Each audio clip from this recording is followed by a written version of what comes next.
Why don't monsters eat ghosts? Because they taste like shit. Until we meet again.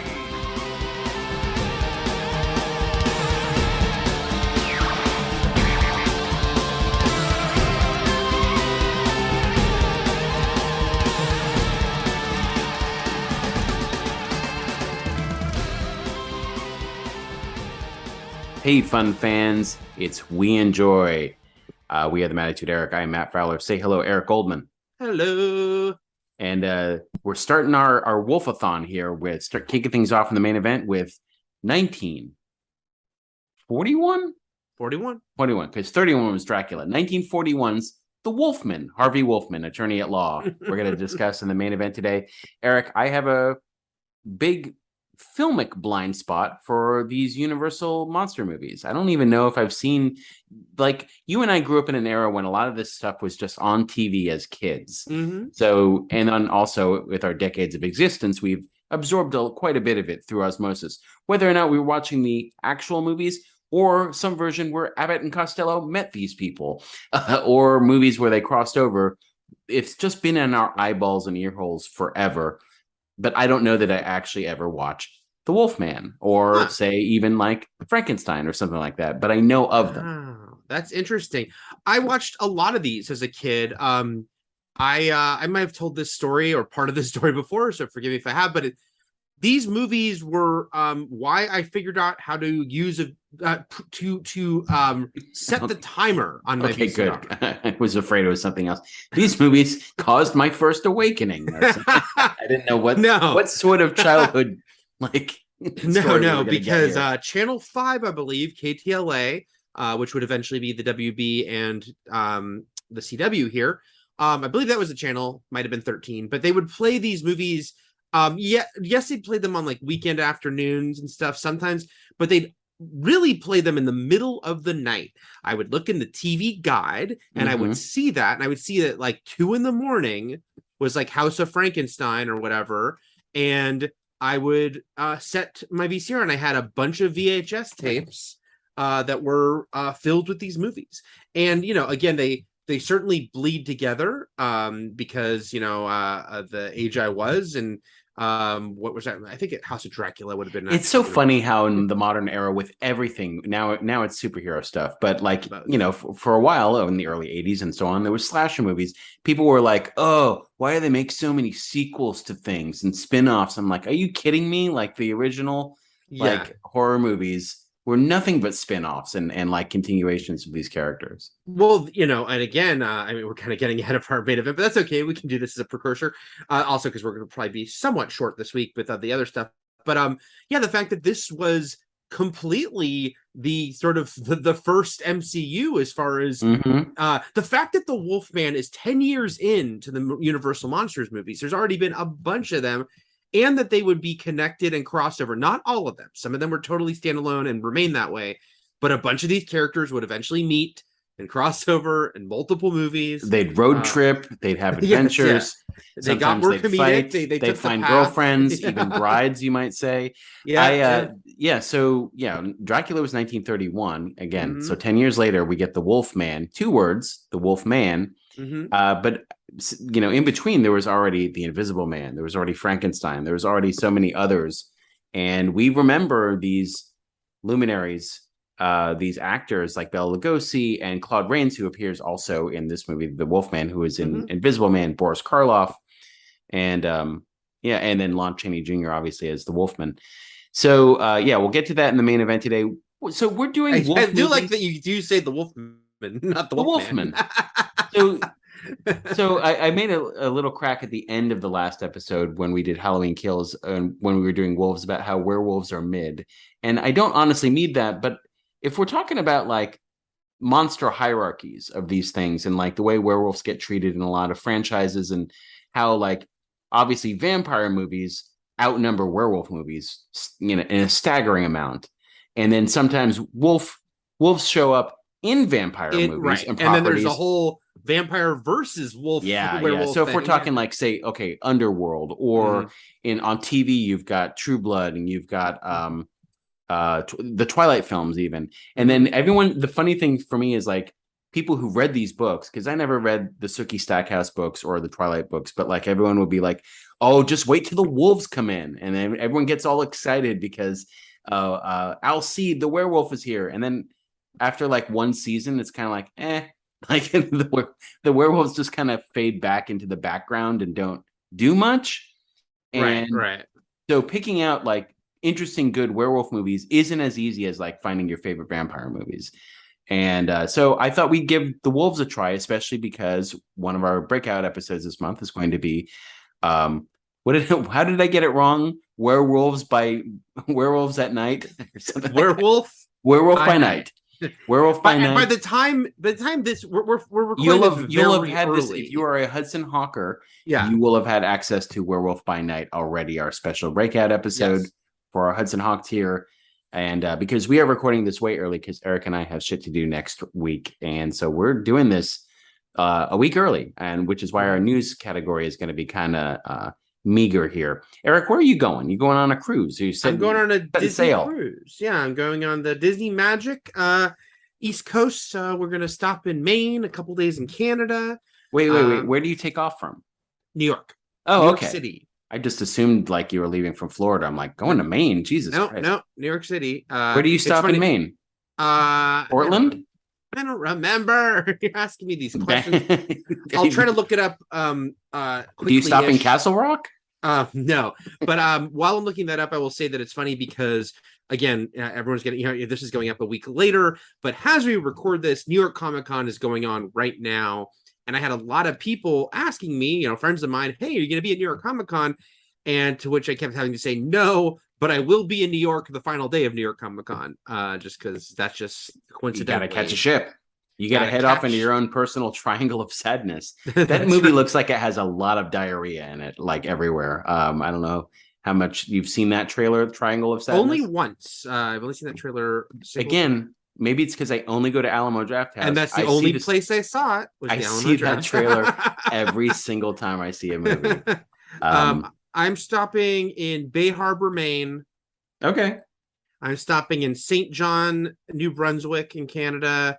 And I'm stopping in Halifax, Nova Scotia. I am jealous of all the jackets you will be wearing because it'll be chilly. So excited because it won't get below 80 here. I'm like, because it's been like higher 90s again. It's just, it sucks.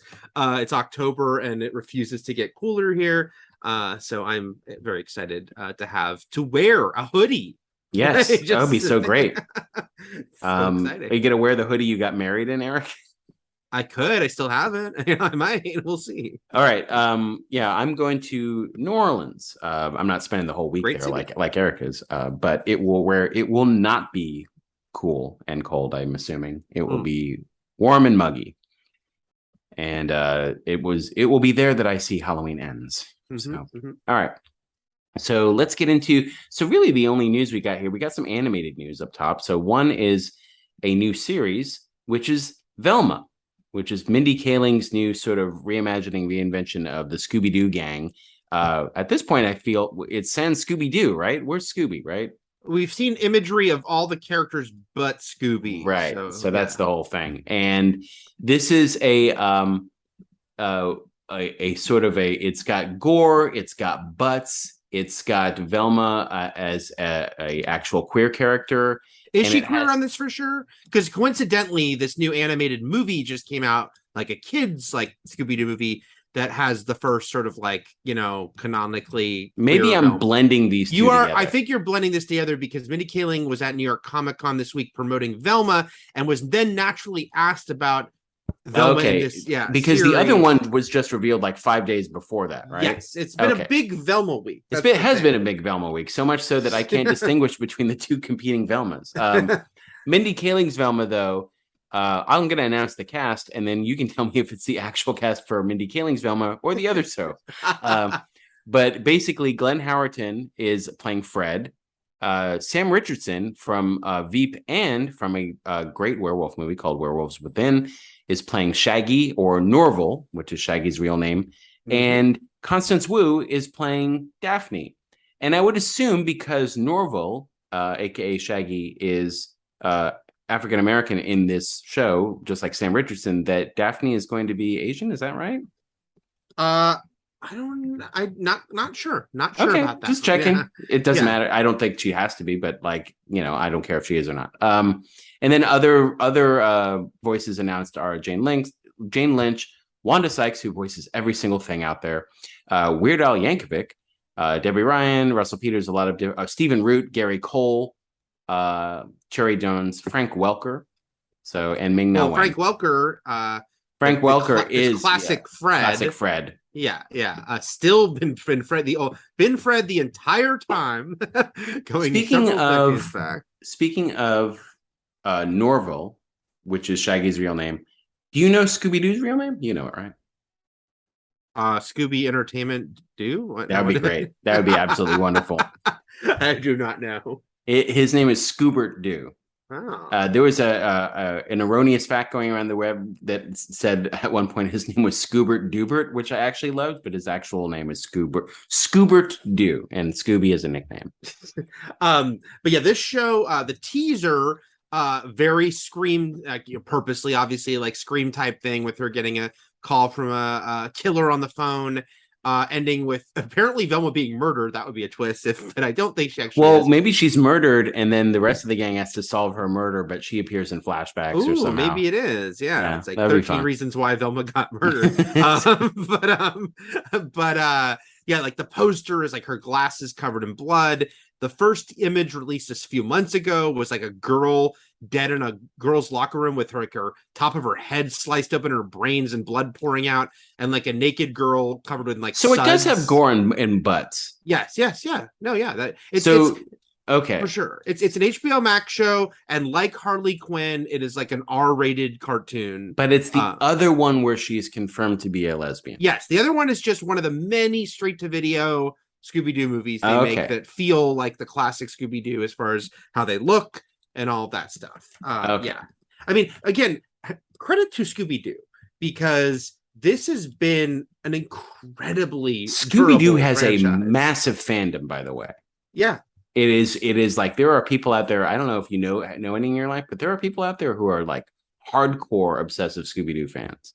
It's one of the reasons it's been able to survive for so long. Yeah. But it makes sense, because again, it's like, of all these old Hanna-Barbera cartoons, I understand people know who the Flintstones are and they know who the Jetsons are, but they're not around all the time. Like, there's not new product all the time. And there's not new product all the time because they're not always popular. Whereas, like, for some reason, Scooby-Doo, its specific elements are always popular to kids. So like now we're going on 7 decades or whatever of Scooby-Doo. It's just continually popular, and it has the most, like, it retains the most adult fandom. Like, not just nostalgia, not just I liked the Flintstones when I was a kid, but like they actually still care about the Scooby-Doo characters. So yeah, it just well, and then also, I mean, the main reason I was wondering if Daphne was Asian is because Velma, voiced by Mindy Kaling, is Indian.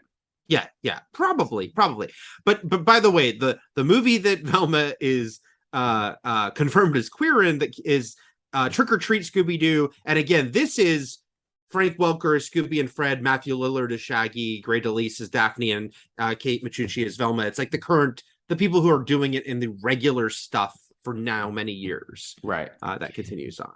And I think we just got a teaser here, and you mentioned she gets a call from the killer in the house, but let's talk about what she was saying saying out loud before she gets the call, which is that she is doing the show is doing the preemptive thing of knowing who exactly is going to complain about this new take of Scooby-Doo by having people of color as these characters. And it's many different takes that people are going to be upset by having Velma be one of those people by complaining that about the Judy Jetson remake and how she has to be boy crazy, and then even that she's relieved that she's white.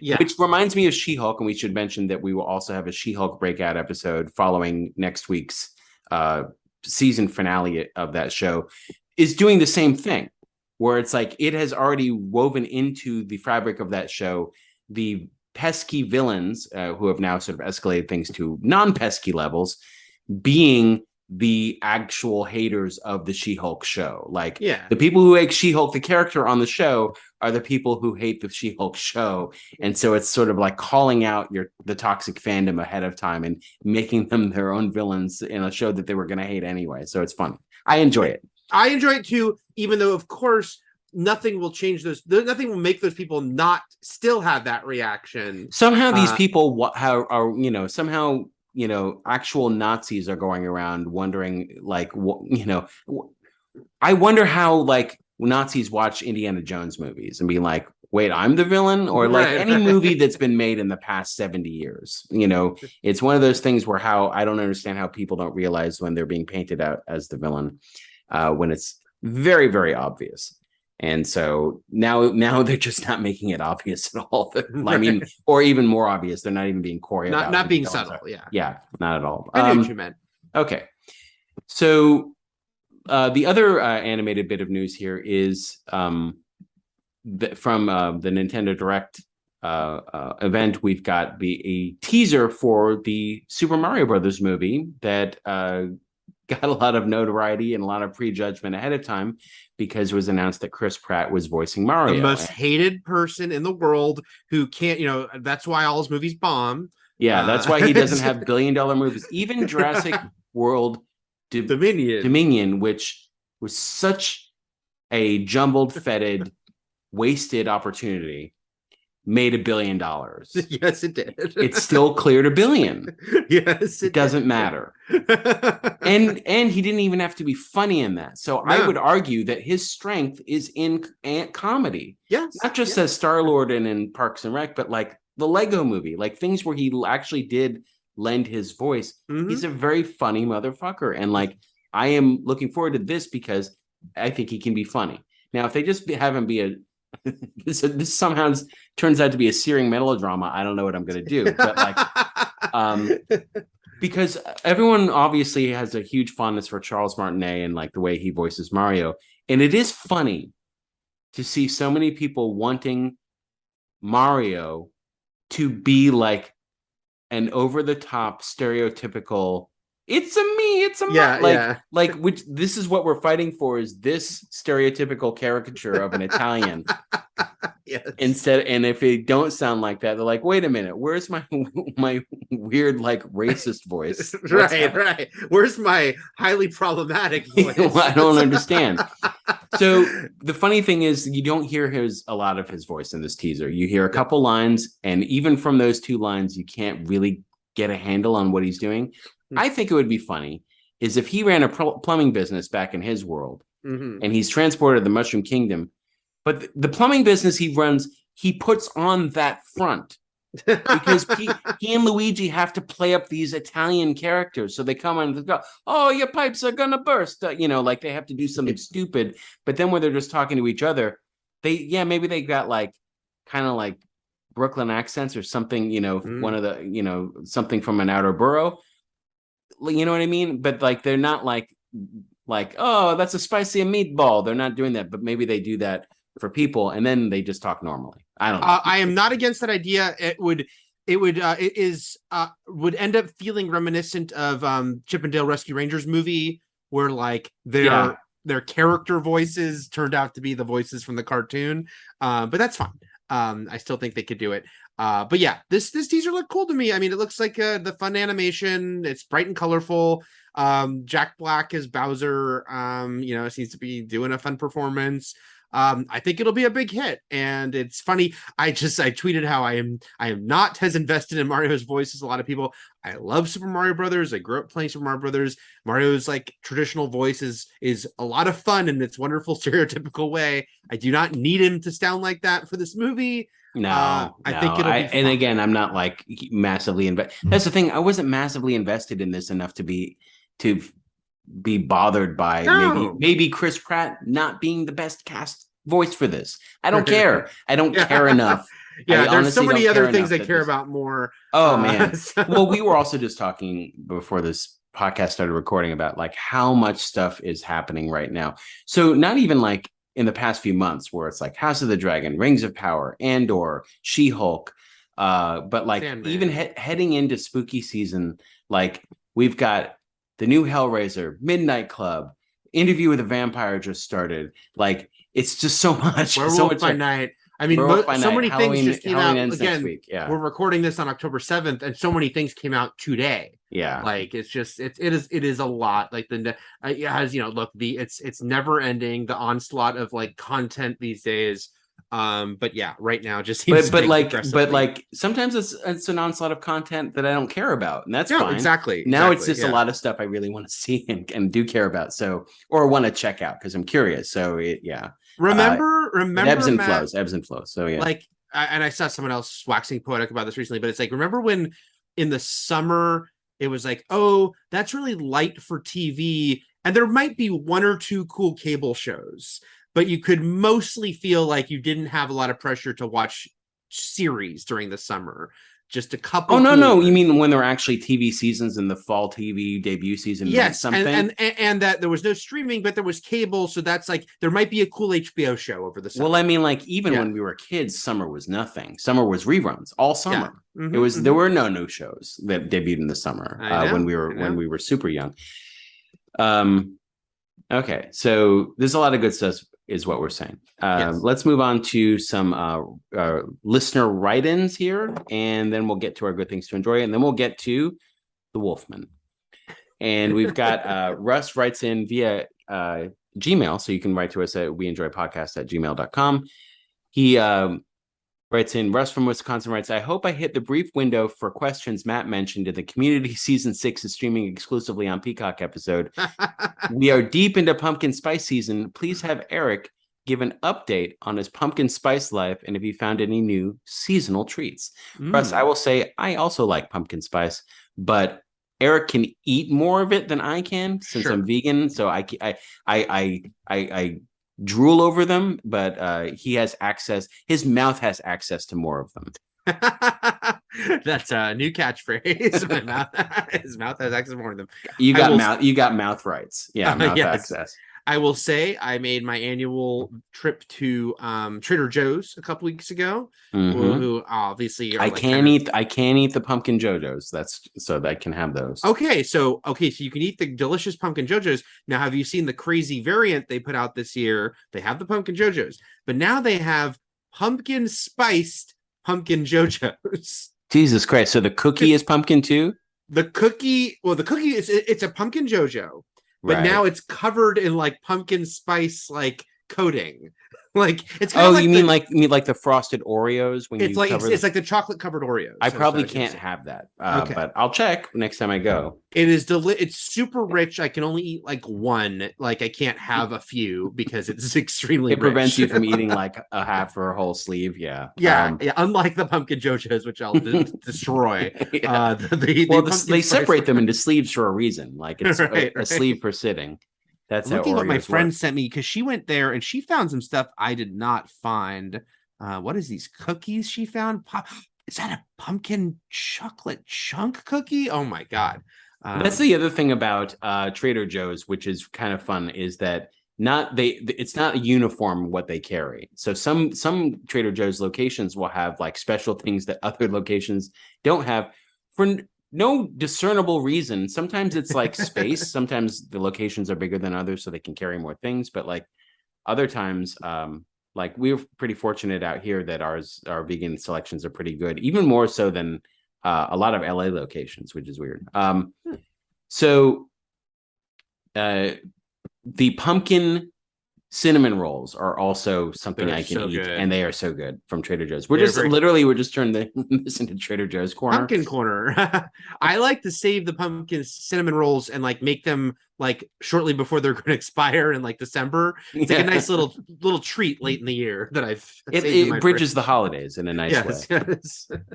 Okay, our next write-in is now we're heading over to Patreon, and you can join us on patreon.com/We Enjoy Podcast. And we've got a couple tiers there. One will get you bonus episodes like the upcoming Halloween Ends, Werewolf by Night, and She-Hulk episodes that we're going to do. And Russ writes in, Russ just talked to me. Yes. Joe writes in, you asked about main event lengths. I like it when you do 3 to 5 when you're doing a theme. It would also be cool to revisit Marvel Phase 1 up through the Avengers. Or maybe Indiana Jones before the new one comes out. As long as I never have to watch the Rob Zombie Halloween movies again, I'm cool with whatever you decide to do. I might be with you on that one. Writes Joe. Okay, Mike writes in on Patreon. Dear Enjoy Boys, last year Devon Sawa said he'd be up for returning to the Final Destination series. He was inspired by Halloween's selective sequels, picking up from whatever point they wanted. Are there any series y'all would want to see get this treatment? Do you think it's ever worth the confusion? Happy spooky season, Mike. Well, I mean, I really enjoyed Halloween 2018, so I think that was worth it. Yeah, I don't. Yeah, and look, these are 20 years apart. We're talking about Laurie Strode's returns. Like, that's plenty. 2 decades is plenty of time for me to not give a shit about like starting something over. So yeah, I mean, there's a few. I mean, look, I was excited when they were going to try to bring Sigourney Weaver back for a movie that was going to do only the first 2 aliens counted. That was, supposedly was going to have Hicks and Newton in it too. And again, as somebody who doesn't hate Alien 3, I still was excited by the idea of let's just explore a different path. I thought that sounded like it could have been cool. So yeah, that one definitely jumps out to me as one I'd like to see. Maybe one day we'll, we have all these things in our heads of things we can do. Terminator is a good franchise to do someday, because Terminator 3 is a really good movie. And then it goes in, then there's diminishing returns after that. And so much so that Dark Fate, which did what Halloween in 2018 just did in a certain way, which is like, this is a sequel to T2. Yeah. This is it. Like Rise of the Machines doesn't exist, and neither do the other two. Genesis was a complete mess. Didn't even really fully understand that movie. It made me feel stupid. And I still haven't checked out Dark Fate, and I've heard good things, but like, I don't feel like that people realized what that movie was enough. Oh no. Yeah. I don't think it got enough press to let people know. It's like, this is none of the other movies matter. Like after T2. Or no. I mean, one day we'll do those movies, and I'll repeat what I'm about to say and maybe go elaborate on it more. But it's like, yeah, Dark Fate, which I like quite a bit, but Dark Fate I think was doomed to failure because there've been too many weak Terminator sequels, and because it was opening too close to Genesis, and it didn't. And if you weren't really reading up on it, it didn't look too dissimilar from Genesis. It's like, right, Arnold's back. They're not trying to hide that he's old. It looked like it could have been a sequel to Genesis, even though Linda Hamilton was in this one.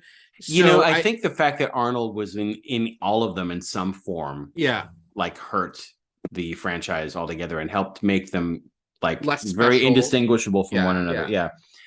Like you didn't get as much of the like Laurie Strode's back pop that Halloween got every 20 also years. You said released too close to Genesis, whereas Halloween 2018 it was quite a while away from Rob Zombie's second movie. It was quite a long away from Rob Zombie's second movie, and even further from last time we saw Jamie Lee Curtis in the series. Yeah. So all right. And then we've got 2 Erics, the tale of 2 Erics here. 2 Erics wrote in on Patreon, different last names.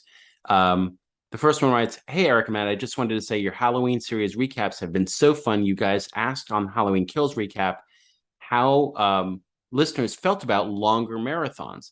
I'm totally good with it. Looking forward to Ends and what you two think of it. Happy spooky season to you both." Thank you, Eric. So Eric likes the long marathon. I think, I mean, I don't think there's my point of view is there shouldn't be a definitive number, but sometimes we'll do one that's only 3 or 4 weeks because that's just how it is, and that's fine. And then sometimes we'll do it again. Halloween might be the longest we'll ever do, simply because of how many movies there are. We say this as we probably just right before this podcast upped our werewolf-a-thon from 4 to 6 or something like that. It's still not getting to the Halloween. So these werewolves are going to carry us through Thanksgiving. So. And the werewolf, but I will also say, like, the werewolf movies, although there will be a certain sameness to them, are also because they're not a franchise and there are going to be dramatically big differences in them. So I don't think you can get more same than seeing Michael Myers basically 11 times. Right. One time on TV. 4 of those times involving them deciding to transfer him to a new hospital on October 30th. So, yeah. So, this will be a little different. And yeah, a lot of what people have just been saying in a couple of those emails, it's like, I think we've talked about doing the MCU by phases, which is to say we wouldn't do them all in a row. We would do phase 1 and then one day revisit phase 2. Well, the same thing with Bonds. That's the way we would break them up. Okay, so Eric 2 from Earth 2 writes in on Patreon. Forgot to send this in last week after the episode, but thought it was a cool Easter egg. In Halloween 2018, when Michael is going door to door doing his thing, you can hear the one lady on the phone with a friend before he kills her saying the names Mr. and Mrs. Elrod, which were the exact names from the old people from the Halloween, I think he means Halloween Kills opening, which is, I think Mr. and Mrs. Elrod were Lenny Clark and his wife. She got stabbed in the neck with the fluorescent light and stuff. The dialogue is very similar to the dialogue the lady kills in Halloween 2 as well. I don't know. He keeps saying Halloween 2. So I feel like Halloween Kills here. Well, no, but I think he does mean Halloween 2 in that one, right? In that, because they're definitely referencing Halloween 2 in the long tracking shot. Okay, so the first time he says Halloween 2, he means Halloween Kills, but the second time he says Halloween 2, he means Halloween 2. I think so. Okay. But as we've also mentioned, there is a lot of like fun little connections in this current trilogy with like very peripheral characters coming back in bigger roles. And I even just read, I can talk about this because by the time this goes up, it's Halloween Ends will be opening and I won't be under embargo. I'm not going to say review or anything, but there's like a character, I guess, in Halloween Ends that was mentioned, kind of similar to what he's saying here, that was mentioned in one of the earlier movies as like a throwaway line, and we meet that character here, and most people won't even, it's not like supposed to be like, ooh, it's just a like, well, yeah, how many people are like going back and watching these first two before they're checking out Ends? Like we do, right. But like not everyone does that. My favorite part of Eric 2's message that he wrote in is the last part where he writes, "No need to read this on the podcast. Just a cool Easter egg I thought you guys would enjoy." I should really read all these through before I read them. Okay, so but he said no need. He didn't say do not read it. Under no circumstances will you actually let this out into the public. Let's talk about our good things to enjoy, which are spooky picks, but it's the season and spooky things are out. I think we pick spooky things all year long. We don't just save them for this time, but I think obviously it's more apropos right now in October. And we've got a Clive Barker thing going on this week. Eric, what is your pick? Oh, I'm going first. I thought you should go first on this one. No. Okay. I guess I'm going to slightly spoil that I did pick this a slightly reactionary in that I did not hate Matt's pick. I just wasn't that into it. So there's a little bit of like, oh, maybe I'll choose this other thing. Mine is Midnight Meat Train, or The Midnight Meat Train, I believe is the full title. Which could be horror or porno. Either, like you flip a coin, honestly, with that title. Yes. This is a 2008 movie that is one of those movies. Funny, when I think about this was the same year as Trick or Treat, which was like studios like just burying these movies that were well made and no one, I mean, Trick or Treat is fantastic. And when people didn't really understand why, like sometimes you don't understand, like sometimes you understand when a studio sees a movie and like, this is a dog, let's bury it. But sometimes you see a movie, you're like, huh, that would have probably done well, or that could have had a cult audience, done just fine. But that's what happened with this one. It got super buried by Lionsgate. I saw one of the only theatrical showings because it was shown at the New Beverly with Candyman. And a based on Clive Barker double feature. So it's based on one of his short stories, though, he did not, I think he produced this, but he did not write or direct it. So he produced it. I haven't seen this movie in a while, I'm going to say, by the way. I just remember quite enjoying it. Not like best movie ever, enjoyed it, but I just thought it was fun, visceral movie. And its basic setup is that Bradley Cooper, kind of next ascension of Bradley Cooper, he is a photographer in New York, photographer. I think it's New York. Maybe it's an unnamed city if it was shot in Canada or something, which is also possible. But he's a photographer, goes out at night, takes pictures of the city. He's kind of pretentious. But then he starts to stumble upon the fact that late at night on the midnight train, when there's not many people around, there is, and this is not like built up as like a mystery or anything. It's just there is a psycho killer played by Vinnie Jones, wearing a suit, nice suit, holding a giant mallet hammer, and just bludgeoning people to death on the train, taking them and for possibly cannibalism reasons, dragging them away. And Bradley Cooper starts to investigate this, and it's one of those things of like trying to get people to believe him and trying to find out what's really going on here. It's just like a cool sort of fun, very like in your face movie. It's called Midnight Meat Train, and a guy is hammering people to death on trains.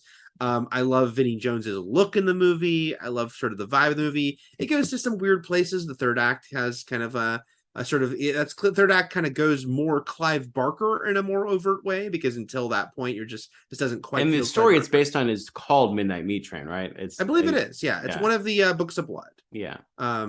It's just it's a fun movie. Leslie Bibb, Roger Barton, Brooke Shields. That's right. Leslie Bibb was in it. And I remember when I watched this movie. This was a movie I rented via Netflix via DVD mail in the mail. And I remember thinking it was pretty cool. My ex-wife and I watched it together, and but at that time I definitely knew who both these people were, and I was like, oh, they're in this. They're kind of famous. So Bradley Cooper, whenever I wound up watching this, was already doing things, and I was like, well, we knew Bradley Cooper from Alias. I mean, that's but I mean, I think I knew and Wet Hot American Summer for us. Yeah. Well, the most important thing ever. Yeah. I'm trying to remember when was The Hangover? That would have been like 2009. So maybe then? He'd probably been in Wedding Crashers, where he was like the douchebag. But I don't think he truly became. Yeah, Hangover's 2009. You're right. When was A-Team? A-Team. We're just gonna look up a little. We can just look at Bradley Cooper's filmography. 2010. Yeah. So this is Bradley Cooper has not become a leading man star yet. He is a recognizable actor. Especially to people like you and me who just kind of watch some of the more niche things he's been in. But he's not yet like a selling tickets movie star. This is one of the first movies probably where he is the lead. And I see here, it's one of those movies where, again, it got sort of oddly buried by the studio, because I see that they did like a Comic-Con panel for it. It's like it seemed like they were going to, fully release this movie, but for whatever reason, they just completely lost confidence in it at some point. And so it just kind of got buried, but that makes it now just a cool little cult movie for people to check out. Yeah, I'm looking, by the way, Matt, he's coming off of Kitchen Confidential, which was his failed sitcom with him as the lead. Oh, that was the one that had Buffy Xander in it. I did. I had a bunch. That was the last thing Nicholas Brendan did that was sort of any profile, I think, was that show. Who else was it? John Francis Daly was in that show. Yeah, Jamie King, a bunch of people were in that show. But yeah, Midnight Meat Train. It's cool. It's just kind of a fun, sort of a grindhousey, but then with a Barker twist to it. And Matt was laughing because we put on our little script sheets, where we're going to say we can find these movies, and I put so many different things because it's on Vudu, Pluto, Plex, Freevee, Tubi, Redbox Digital, that is, but all with ads. It seems like Lionsgate just has licensed this out on all the platforms that have advertising attached, but there's many places, and then you could just rent it if you didn't want to see it with ads. So Midnight Meat Train. All right, and the reason Eric picked Midnight Meat Train is because I picked the new Hellraiser movie, which, as we record today, just released on Hulu, and this is I'll use the term reboot, but loosely, because this is not an actual adaptation of the Hellbound Heart, like the first. Definitely not a remake, because it's not a remake of that movie, and it's not a readaptation of the Hellbound Heart, right? So it's its own new sort of thing and take. You can even I don't know. It's a sequel in a way. It's just It could just be the continuation of the story, but it's just not the same actor playing Pinhead or whatever. And the director has said that it's he's basically insinuated this could be in the same continuity as those movies. It's just another story. It's another story. And this comes from David Bruckner, who did The Night House, which Eric previously recommended as a good thing to enjoy, that I also months later heartily endorse as well, because I didn't watch it right away, but I thought it was great. And he also did a film called, he did one of the chapters of a film called The Signal, which I also rented via mail from Netflix back in the day. Did one of the chapters in VHS, I believe. Yes. So yeah, comes from David Bruckner, and it got a lot of notable press ahead of time because a woman is playing Pinhead. Though, is that to say this is a female Pinhead? It's hard to say, because who's to say that like they're androgynous? There's sort of like no real defined genders to. They're saying it's a female Pinhead, but again, I don't necessarily think that the Cenobites are like fall into that type of category, but I think that's true as well, and the original story certainly plays into that. But because the original Hellraiser movies, which I'm watching right now, eventually reveal the man who becomes Pinhead. Like right, they get into Pinhead's backstory with a lot of that stuff, right? Which is why this allows for this to be a woman who was a human who opened the box and got turned into another Pinhead, who, by the way, is credited as the priest, because I haven't read, there was Barker put out a book just like a couple of years ago that was like his first time like really writing about Pinhead as a full character since Hellbound Heart. Mm-hmm. And in that it addressed that Pinhead hates being called Pinhead. Yeah. Well, Pinhead wasn't even called Pinhead in the original story. And there was like, in the original story, there was a leader, but not like in the way the movie made him, and like especially the way the franchise treated him as sort of like the centerpiece, because he looked really cool. So yeah, it makes sense. I think he was called the engineer in the original story, but like so it makes sense. Whereas like the priest also makes sense here, because there is sort of a worship thing going on in the center of the plot. So Eric hated this movie, even though I did not hate this movie. Eric loathed this movie to its very core. Loathe this movie, but I super dug it. I really enjoyed the way that it was structured. I know some people say it's a little slow, but so is The Night House. I think that's kind of David Bruckner's deal. But it stars Jamie Clayton, who is the actress playing the priest, aka Pinhead, in this movie, along with Odessa Azion, who is a daughter of Pamela Adlon, if you know her, a comedian, actress. Mm-hmm. And also, I'm trying to think of people who listeners would know. I guess Goran Visnik would be the only other. Yeah, it's not notable. There's not really. And that's all right. That's fine. It's a lot of horror movies. Jamie Clayton was in Sense8, so it's like but most of the other people I didn't know before. But basically, it's Odessa Azion plays Riley, who is a young woman struggling with addiction, and she gets into fights. She lives with her brother, who's sort of on her ass all the time about making mistakes, and she feels judged and stuff. So it's this addict or recovering addict who sort of winds up through her enabling boyfriend, who she shouldn't be seeing, discovering the puzzle box. And from there, like, things spiral, and I won't go into the full plot, but basically a lot of people around her start dying, and the Cenobites start showing up and ripping people apart. And like in other movies, there's bargains and deals to be made with these interdimensional sadomasochists. And I think it really all works. I like it a lot.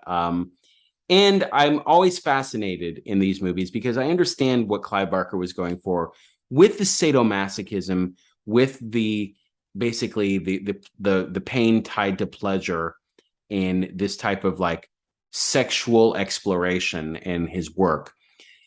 In the movies, though, it's a hard sell to get the audience in on why would anyone knowingly mess with this box.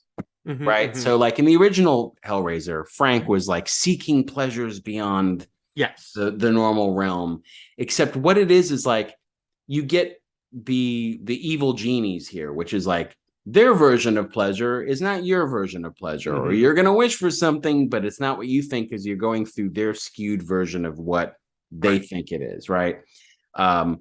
But so yeah, it's like, why would anyone want to open a box that hooks come out and rip you apart? It's a really hard sell. The answer would surprise you. The answer would surprise you. They just want that. Sometimes people just want that. But this movie sort of taps into that, as well as like why somebody would want to like fuck around and find out, and then sort of get upset when the results aren't what they want. because at no point is there like the the spin the wheel, make the deal good option. There's no like, you picked the right door, you won. You only get pleasure. Yeah, that's it. No pain involved at all. Yeah. I was disappointed by this movie. I think I went in with very high expectations, especially because I love The Night House so much. And I highly recommend that movie again if you haven't seen it. But I still enjoyed it. I still thought it was, it was fine. I just wanted a little more from it. I will say, having, again, I'm rewatching / watching all the Hellraiser movies right now, which is to say I'd only seen the first 4. Now I'm watching all 11 as of this new one. But it's, common thought process that I am agreeing with so far, which is like the first 2 stand on their own. The first 2 are so much better than all the other sequels. I mean, I'm leaving out the one we're talking about, the new one, just all those straight to video sequels, which was 5 through 10. And the first 2 kind of form a complete story. Like they, you really yeah, and that's where I stopped, Eric. Like I stopped with the first 2. Like I haven't even seen anything past that. So you're good. Although the fourth is fourth, which has been the best of the ones after, is amusing with its Adam Scott and whatnot. But I did enjoy. Again, I won't go into details here, but that this new movie, it borrows a healthy amount of its lore. I shouldn't even say borrow, because it's it's supposed to be set in the same continuity most likely. A lot of it pulls from the second movie, Hellbound Hellraiser 2, which was a very big, like, we're opening the universe up bigger, we're gonna go to hell, we're gonna add a lot more mythology.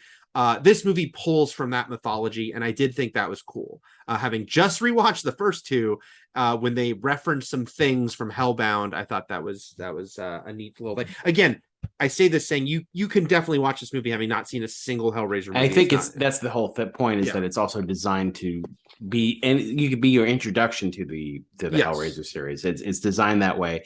And look, a lot of people feel like the way you do. I think it's only like 70% on Rotten Tomatoes, so it's not like a home run. I think a lot of people felt it was kind of lumbering, or I don't know what their complaints are. But anyway, I dug it. I think people will dig it too. Especially if I haven't seen the original Hellraiser in a while. It's fun to sort of catch someone else's new interpretation and refreshing of something. And and there's a lot of flesh that comes off people, and so that's fun too. There is. It's on Hulu here in the US. It's still there's still some where's it going to be overseas, because there's not on Disney Plus. So there's a lot of questions about where it's going to be distributed, even though Disney owns it. I will say I have been impressed this year by Disney genre stuff. The fact that Disney is the studio behind Prey, Hellraiser, Barbarian, and even Werewolf by Night, which we'll talk on our special episode, or already did when you hear this, which is obviously using Marvel IP. But it is kind of cool to see that this is all from Disney, and that they are man, it was so funny to watch this movie on Disney Debut. Disney Debut is the site we go to for Disney screeners, which is usually Disney Plus stuff. So I Am Groot or Baymax, and stuff like that. And this is Hellraiser. That was very fun. Okay. Let's go move on to the Wolfman, Eric. Let's say next week's main event. Next week's main event, we are jumping 20 years later to 1961, to Hammer Films' The Curse of the Werewolf on Peacock, also available on Peacock. You haven't seen the movie either, right? No, I haven't seen Curse of the Werewolf. This is going to be a fun one, I think, because there's several movies that one or both of us haven't seen. Yeah. Have you seen this?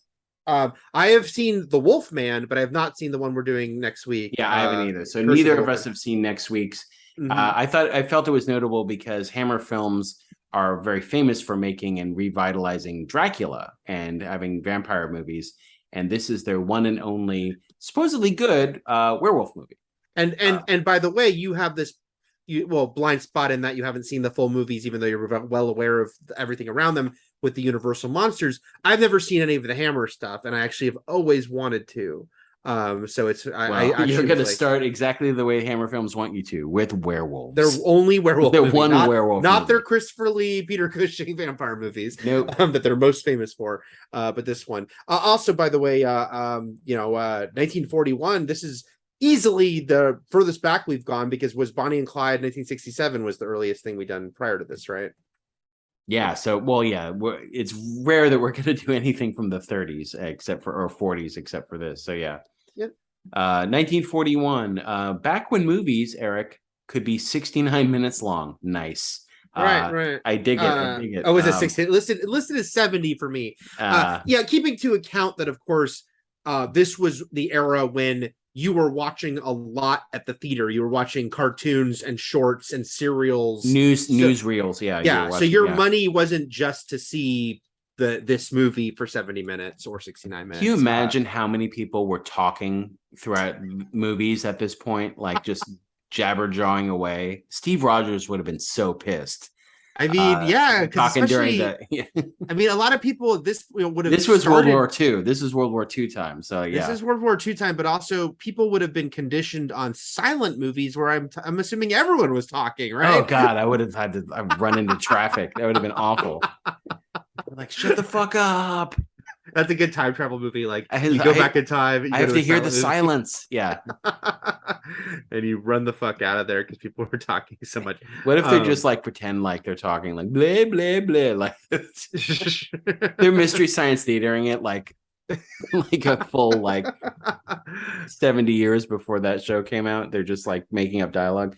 So this, and this is also back, and this trend lasted all the way through the 70s, which is like showing you the end credits up front, so that at the end all it says is bye, and then you leave the movie theater. I mean, it did say the cast again, but yeah, end credits as we know them didn't become a thing till the early 70s. Well, this movie, I should watch more movies from the 30s and 40s, because this movie does my favorite thing, Eric, which is name the entire cast. It does. I do enjoy. I love that it's like opening credits like a TV show style. I mean, obviously TV hadn't been invented yet, but that they get like these visuals at the front. It's very fun. Like they're posing, like it's their character posters, right? Like what we're used to, like character poster release. They're just sort of posing as their the actor's name with the character next to them, like, and Bela Lugosi as Bella. But then like this type of movie also, like, that doesn't feel like, right, that's like not exactly what you would call immersion, right? It's like it's showy, like you said, it feels very TV show opening credits. But like the first thing we see after that is like someone picking up an encyclopedia to look up lycanthropy, and like, who is that and why are they showing it to us? So it's sort of like there are elements of this that feel like it's just for us. I mean, Lon Chaney Jr. breaks the fourth wall at one point in this movie, so where he just kind of looks at the camera and goes, "Oh no, I'm a werewolf." Like, wah, wah. A couple things I want to mention here at the opening is I love that old Universal logo, the one that looks like glass, like the globe going around. That's like one of my favorites. I mean, Universal is just a classic logo, and the fact that it's always been like some version of the globe and the logo it's always fun to see that evolution of it. But this is a really cool looking version of it. We mentioned the opening credits, and then also it's like, as we said before, 10 years into the Universal monster craze that began with Dracula, many movies in. I was surprised to find out, I did not realize this was the second werewolf movie Universal had made. They made Werewolf of London in 1935, but it wasn't a big success, and it's not obviously become the one that everyone thinks of, goes to, and that became so influential as far as establishing the rules, that would kind of carry on basically forever from this movie. Which is funny because they mentioned silver bullets in this movie, but people only get killed with that cane. Like, they only get killed with the cane. Nobody fired a silver bullet, so silver bullets would become like the most famous way to kill a werewolf. But this movie introduces the concept, but doesn't actually show them. But also just and then they also, like, the cast, again, 10 years into these movies, and they would reuse a lot of the same actors. So Claude Rains was the Invisible Man. Bela Lugosi, of course, was Dracula. And they'd pop in and out of these movies, often returning as those iconic characters, but often not, because other actors would play Dracula and Frankenstein's monster. And so it's like, it was just an interesting kind of, in and out sort of whole and Boris Karloff, he would play Frankenstein, and I believe the Mummy as well. And then just mentioning that Lon Chaney Jr., I mean, it is sort of kind of cool and fascinating to realize that it's like, cinema I mean, it's 1941, but movies have now been around for what, like 3 decades probably at this point, or 2 or 3 decades. And so we're on Lon Chaney Jr. because for those who don't know, it's like his dad was, a famous, very, very famous monster movie actor who was the Hunchback of Notre Dame and Phantom of the Opera and these silent movies of that. Died very young. But yeah, so it's like we already have this actor who's like continuing in his father's footsteps, very literally by playing monsters, in makeup that's very ahead of its time, much like the Phantom of the Opera. We should note too that Lon Chaney Jr. played the Wolfman in other crossovers, but also, and this will mean something to Castlevania fans, Alucard, Count Alucard, who's son of Dracula, which is Dracula spelled backwards, Alucard. And also he also went on to play Frankenstein's monster a year after this in The Ghost of Frankenstein. So, yeah, again, like this you said, they all swapped around. Tag teaming, yeah. And you'd think he was like Kevin Nash height in this movie, but he's 6'2". He's a tall dude, but there's some scenes where it looks like he's towering over these tiny people. When he walks into the shop and there's all these women in there, it's like he looks like a giant. Also, and this is something like people have made this observation for a long time, and will continue to make it. But the fact that people used to look older. So Lon Chaney Jr. was 35 when this movie came out, but he looks like 2 decades older. I feel like I know. It's like it's just funny, and it's just because you and I are so young and vibrant looking. We're young and vibrant, but even like Evelyn Ankers, who plays Gwen, she was 23. But she reads as someone who's probably in her mid-30s. Like, exactly. It's just, it's like everyone just read older once they hit like 16. Yeah, and Claude Rains was 20, which is weird. Okay, so we basically we start off this film with a definition of lycanthropy, and them actually calling it up front a psychological condition, but then hinting that the psychological condition makes someone turn into the animal. I don't know. It's weird. I was surprised in this movie how much they actually talked about the psyche, because sort of psychiatric care, of the time wasn't exactly the most humane. If any medical practice has like more of a history of like inhumanity and barbarism, that's part of it, like the treatment of the mentally ill. And so for them to actually talk about psychology the way they do, and how lycanthropy could be a form of schizophrenia or just a disassociation, and somebody imagines they're a werewolf, and except that werewolves exist, and so they can't really explain that. I was just surprised how much they actually spoke about it being a psychological condition, and how it could be like it seems like so much so that it's a common psychological condition. Like there's so many people out there who think they're wolves that in this town where like everyone knows about werewolves, and I guess it's like it's a question of, do you believe that they actually are werewolves, or do you believe it's very common in this town because a lot of people think they're werewolves? I guess that Wikipedia had to tell me that this was in Wales, where that's where Talbot Castle is. I figured it wasn't in America, and that it was somewhere in Europe. I didn't know if we were in Eastern Europe or whatnot. The fact that there were so many Romani people, which obviously were called gypsies at the time, is made me think it was somewhere more Central or Eastern Europe. But this is apparently in the UK. And then we've got Lawrence Larry Talbot returning home after 18 years. We don't exactly know why there was a falling out, but his brother was killed in a hunting accident. Honestly, I thought we'd hear more about that. I thought that would be a plot point. I thought he was like turned out to be a wolf who got shot, or I don't know, something. So, and let me, one thing I should have said during the opening credit conversation was, I was amused with those opening credits and I think this speaks to the fact that we are 10 years into the monster movie craze, and that we're establishing like that these are like, these characters are so important already. And Lon Chaney Jr. is like a legacy actor. His credit is fascinating to me because he's the star of the movie. He's in the most scenes in the movie, but his credit is, and Lon Chaney Jr. has the Wolfman, very like, and Robert Englund is Freddy Krueger, like, right? He's not but even it's like as Larry Talbot, and you could say like, he's not even Lawrence Talbot in this movie. He's the Wolfman, who doesn't pop up until the third reel. So we don't know why there's a falling out. He seems to get along with his father enough. Like there's no like actual like animosity between him and Sir John, played by Claude Rains. In fact, so much so that they're like, hey, let's not be estranged anymore. I don't know what we were thinking.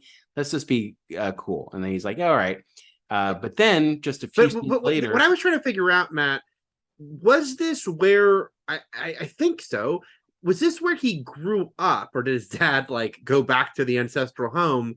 Because the one thing that's weird to me is it's like he hasn't been there in 18 years. I get that. But because everyone who lives nearby is all about the werewolf lore, it seems like something he would have already known if he grew up there as a teenager. You know, it's like he should have, like, the fact that people he should have, especially since within like 3 minutes we hear that same rhyme.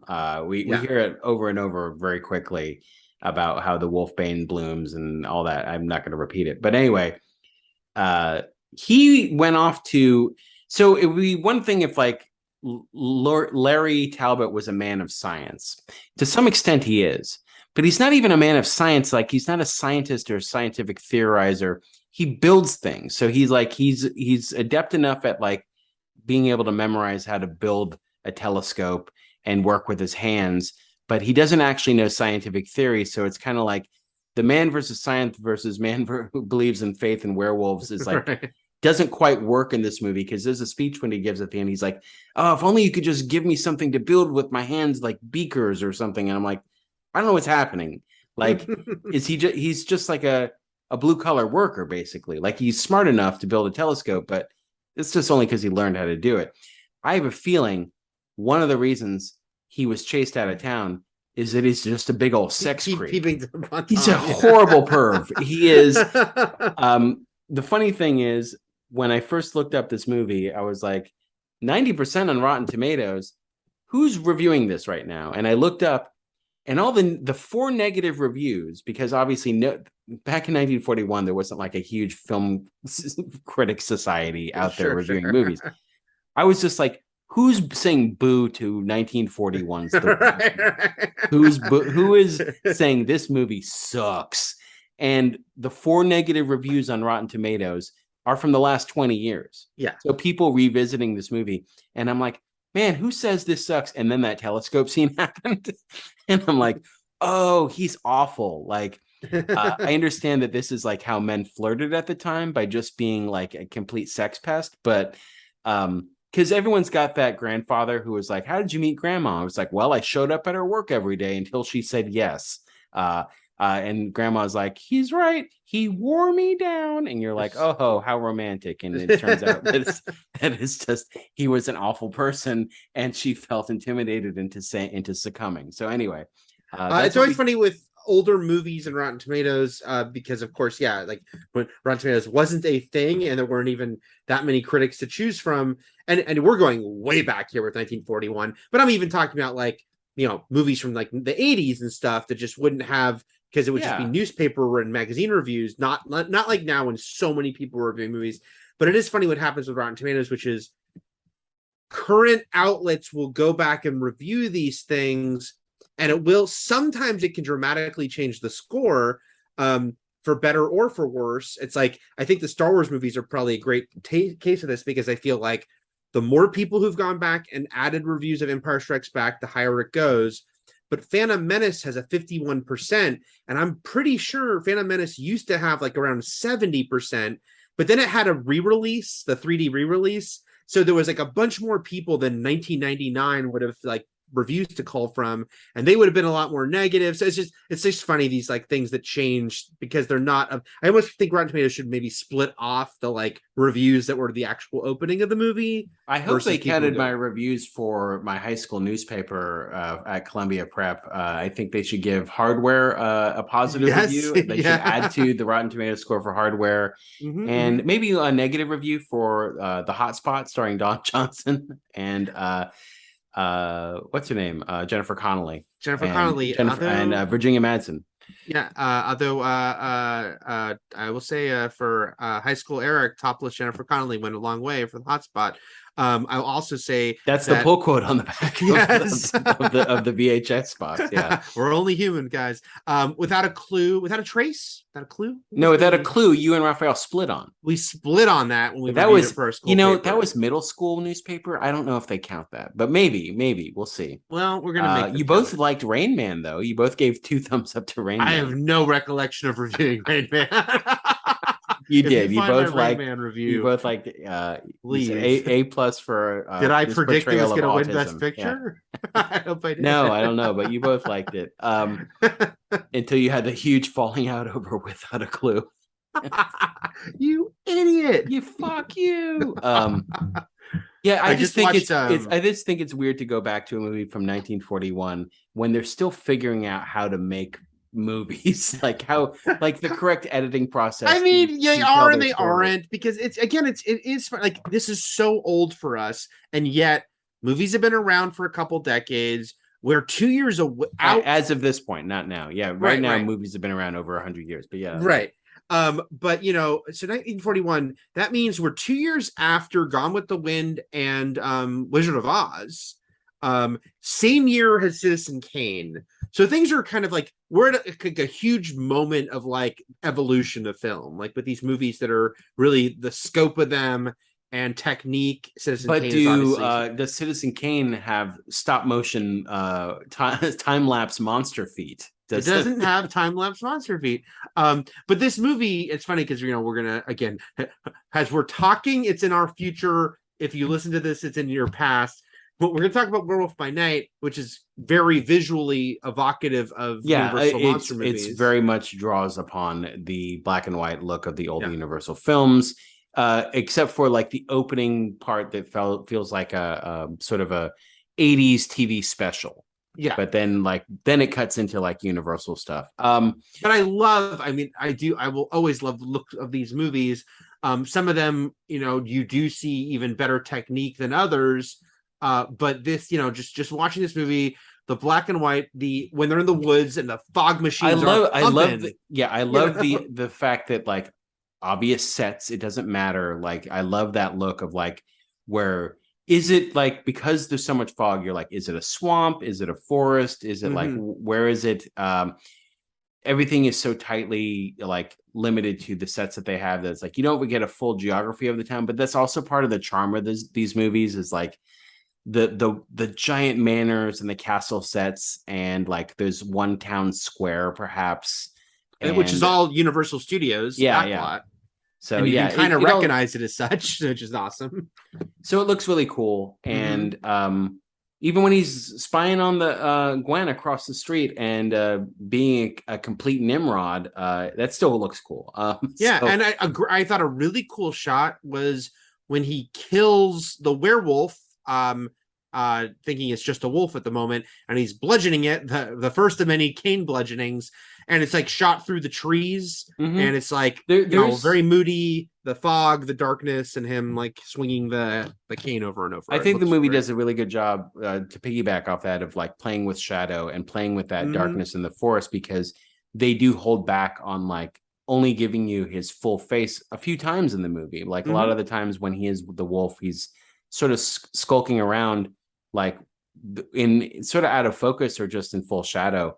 And a lot of the violence too is shown that way, right? Either it's off screen or it's sort of far away or obscured in some manner. And so this isn't like tree, a gore fest or something. This is showing the audiences of the time just enough to leave it to their imagination, in all the right ways, because this was obviously enough back then to terrify people. So not now it's just sort of a curiosity and fun thing to watch, but like this was sheer terror, as most of these movies were. And so he now has the audacity to go across the street to this antique shop, and like he doesn't even hide the fact that he knows that she has specific earrings in her bedroom. He just plays around with her until he finally admits it. He's like, I am a psychic and you're beautiful. And she's literally saying no to him by the end of this conversation. He's like, I'll see you tonight. No. How about 8? No. Like, okay. Red flags. So my question is, I don't think they were progressive enough at this time in 1941 to note that this guy is a lech and a creep, and that's why thematically he's an animal, right? Like I just think that I think this was supposed to be cutesy. I think so. I think it was supposed to be cutesy. It wasn't like, oh, he's problematic, so we're going to thematically link him up with this other horror theme. Yeah, I don't. We can read that now, but that's not what the intent was. No, I don't think it was at all. Especially, it's so weird. I think that at the time they just thought this is cute, but I do think it is curious. Even in 1941, I'm not sure why they gave her a fiance who she will eventually basically be willing to cheat on when she's like, I'll run away with you. Which was going to run away with him at the end. That was crazy. But I don't quite know why the fiance character is even in it, because he's not portrayed as a raging asshole or evil. Well, yeah, he's not just a fiance, Eric. He's a cool fiance. He's a cool fiance. He's like, yeah, I want to show that I'm not jealous. I want to show you to befriend him at the carnival. But there's not like a big story reason for him to exist. Well, so he does have a dog that barks at Larry. He has a dog, but like you'd think Larry, like the wolf would kill him or something, and maybe be a big moment, but that doesn't happen. So it is, I'm not quite sure. There are a lot of things because of all the movies we've seen in our lives that were made way after this one that we thought would happen by the end of this movie, and it just kind of doesn't. Frank being one of them. There's a lot of extraneous men in this movie. Yeah, there are. There's a lot of guys hanging out at like Talbot Manor. Yeah, and then like investigating the murder scenes. And I know one's like the captain of the police. I don't know who the other people are, but like they all, none of them are distinguishable enough to like make me recognize or care about what their names or occupations are. So aside from Larry and his father and Gwen, I'm like, okay, I know and Bella. These are the characters I recognize. Well, because there's a part where one of those guys. It's a funny moment because one of those guys goes, "Wolf, gypsy woman, like murder. What is this?" But I'm like, "Who are you?" Like, I think he's. I don't know who he is. Like, there's just all these people hanging out. Yeah, it's like, oh, that's Philip. He just questions everything he sees in town. So,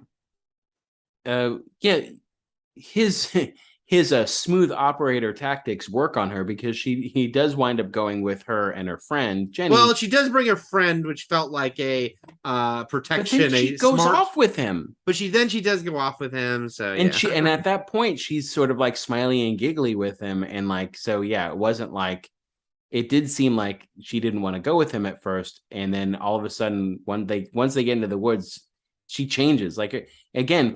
She changes so much that even by the end, when she wants to run off with him, it still doesn't make sense to me. Like it still doesn't feel like what she would do.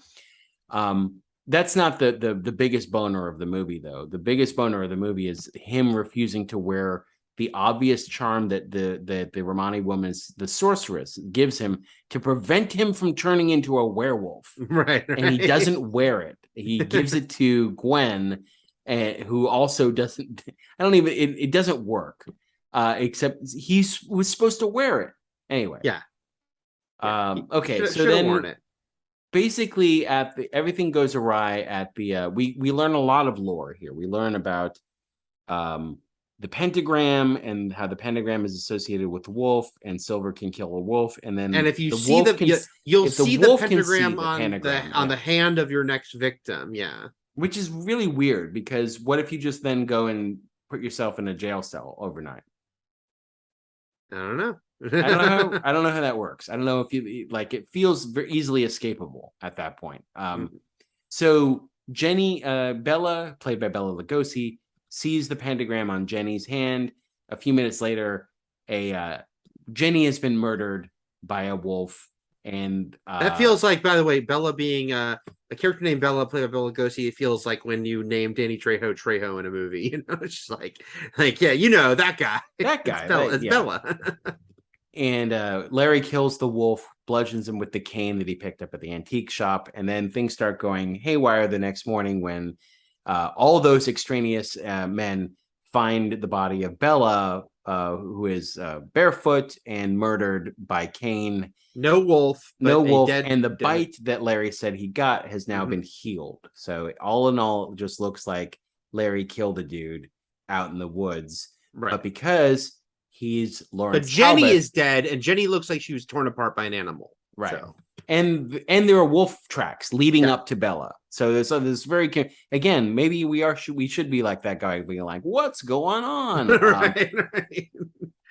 And but because he's sort of like aristocracy there, he's the heir to that manor and the fortune and the estate.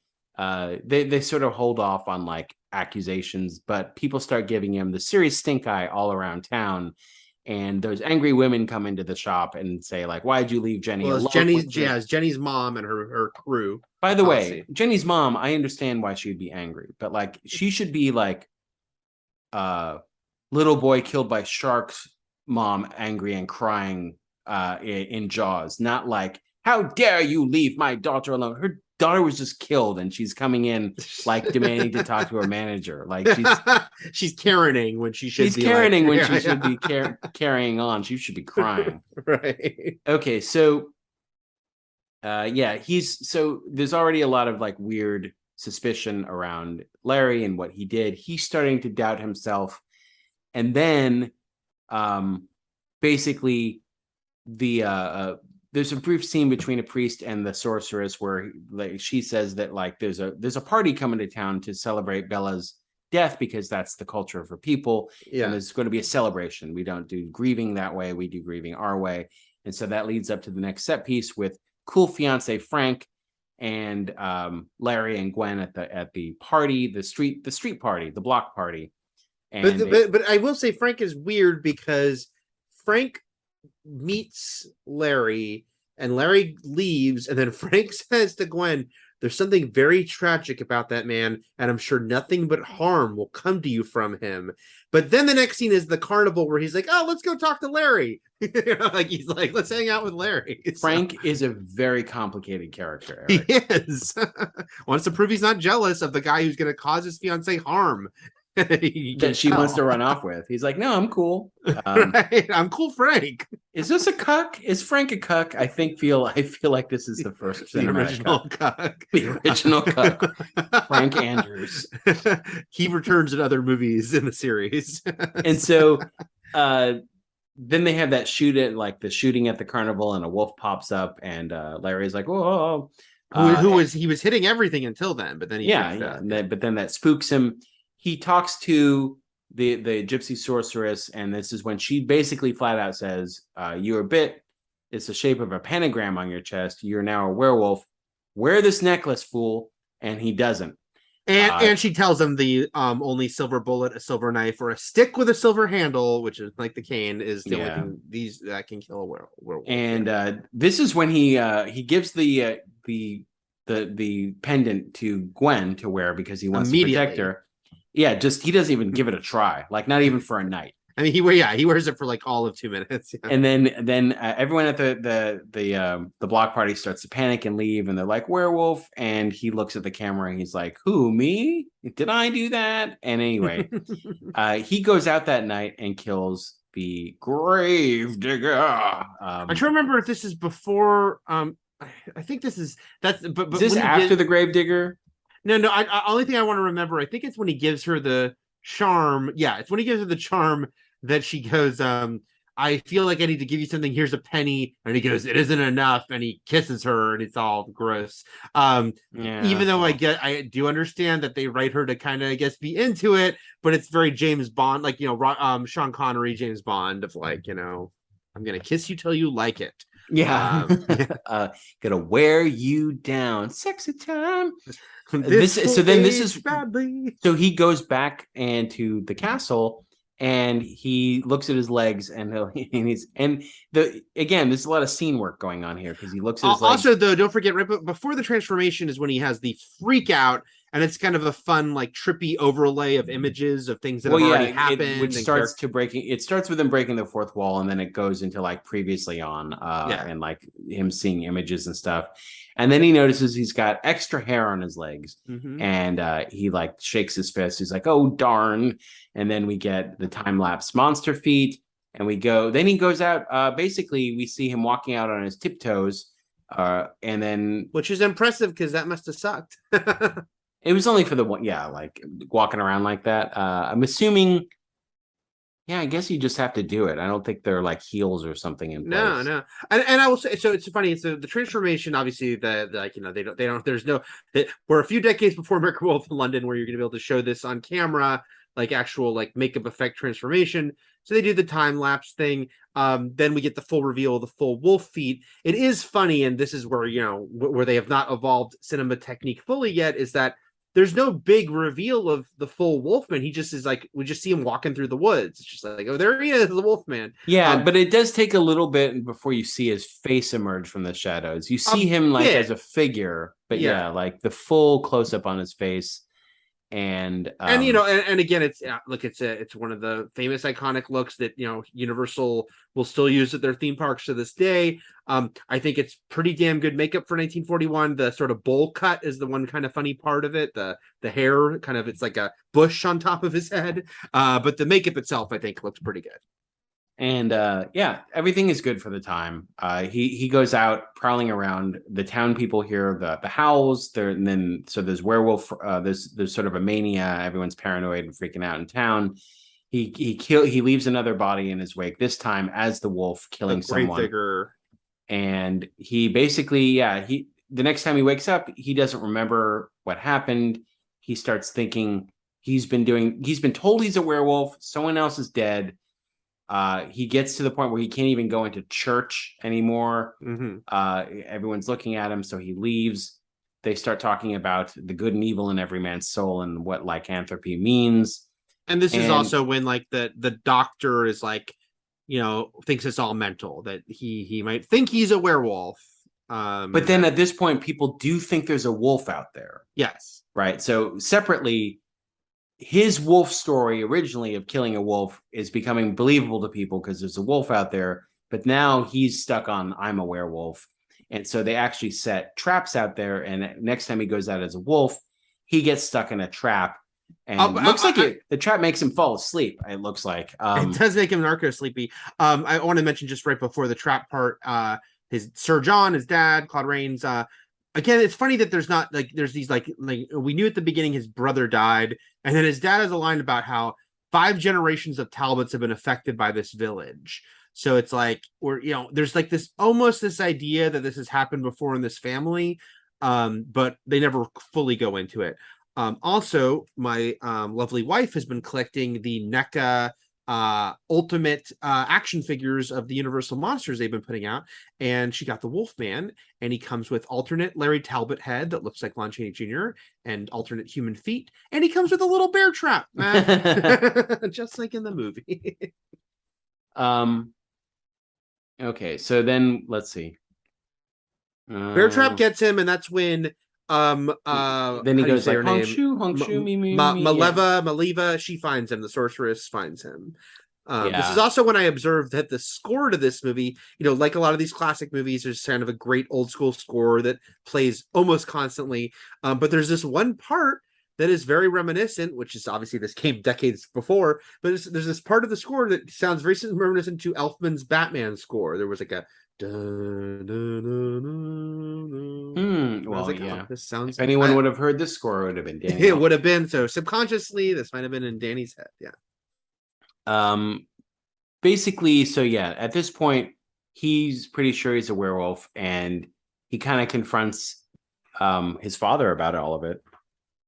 And first, isn't that after? First he talks to Gwen, and that's when Gwen's like, I'll leave with you. She's just like, yeah, I'll take off with you. And he's like, you wouldn't want to run away with a murderer, would you? But she's like, I would like to run away with the murderer.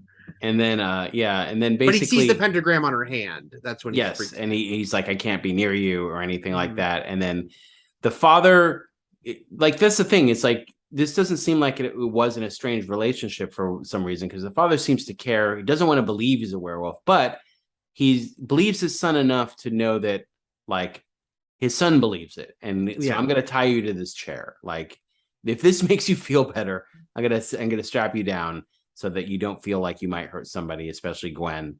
But that's not enough to keep a werewolf in check. And his dad takes the cane because he tells him to. He says to take this cane. And then the next time they meet each other, the dad kills him. Like basically, the Wolfman gets out of the chair, goes on the prowl outside, attacks Gwen. You know, the pentagram was right.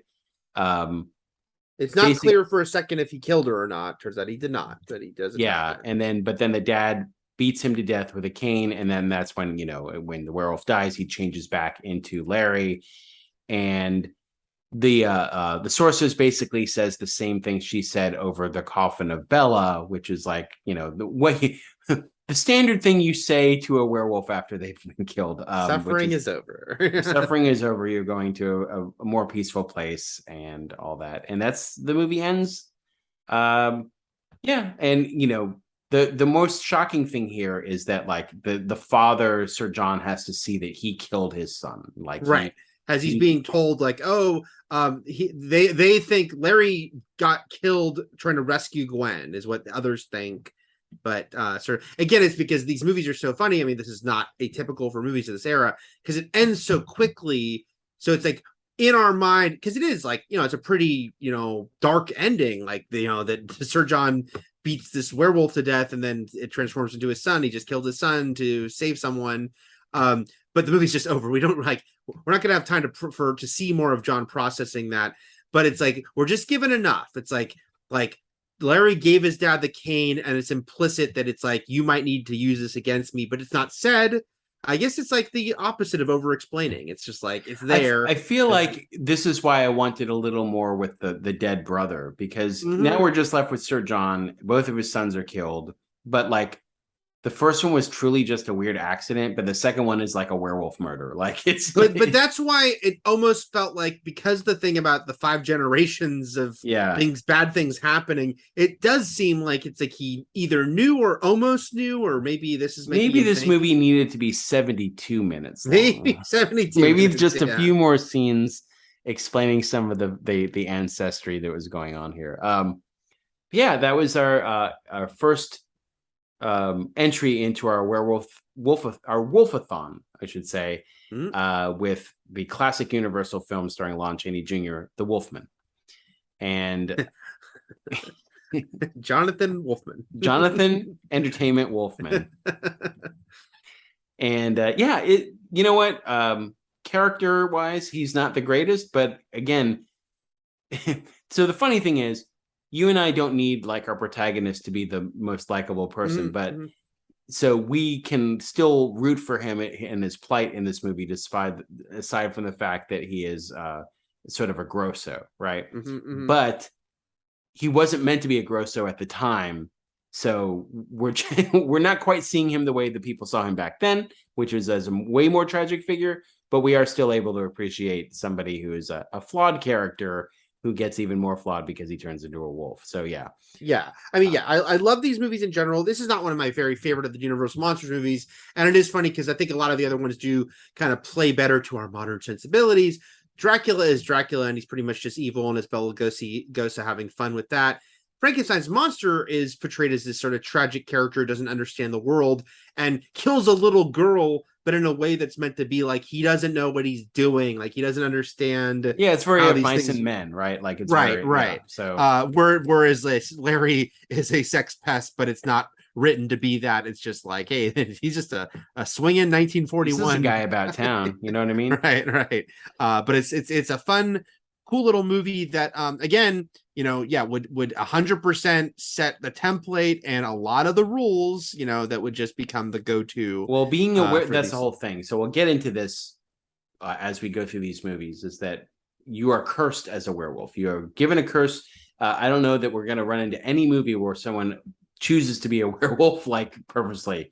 Right, like vampires do that more, because it's like sexy and immortal, and to the point of where our next film is called The Curse of the Werewolf. So werewolf is just a bad time all around. Like, you get werewolfed and you're like, oh no. I meant to say this up at the top when you were mentioning how werewolves are kind of sometimes like mid-carding in the horror genre and the monster genre. It's like, when you mentioned, it's like True Blood, Twilight, and Underworld, which are all stories that involve vampires and werewolves and a certain amount of vampires versus werewolves.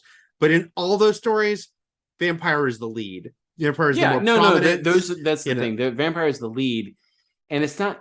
And so with True Blood and Twilight came one of the first major movements of trying to make werewolves into a sexy monster, because vampires had long been sexy. Yes, exactly. Even from Bela Lugosi, the fact that there's a seductive side to him. Now that's not to say that like some movies and iterations of vampires don't transform them into awful looking ghoulish hell creatures, like you know, obviously even From Dusk Till Dawn, it's like Salma Hayek is beautiful, but then her true form is this bat creature that's ugly, right? Werewolves just in general are kind of like they're dirty, they have outside feet, they're animals, they probably smell, they're just like there's a lot of qualities about them that people would not call erotic. Now a werewolf in human form, like say like a sexy dude who like can like maybe his eyes turn red and he's like not fully transformed or something, it's like that could be hot, right? Like so a werewolf in mid transition, or like just like a feral man, right? But yeah, so there was a movement to try to like make them more appealing to people, because I think one of the aspects of that is the fact that like werewolf for a long while at least people didn't want to fuck a werewolf. Right. And so there was sort of a pop culture movement to change all that. I of course introduce wilfs into society. So the first wilf, Lon Chaney Jr. But yeah, so that was the Wolfman, and we'll be back next week with Hammer Films' The Curse of the Werewolf from 1961. And anything to add before we shock out of here? No, I was just gonna say you make werewolves sexier by casting Joe Manganiello as one of them, right? you cast any monster sexy by casting Joe Manganiello. I don't think Thank you. That's not the problem. That's not right. It just that's better not right. than what you said. That's all. Right. Neither of us got it right. Okay. Until next time, everything is possible, but nothing is real. And Shakma. Shakma.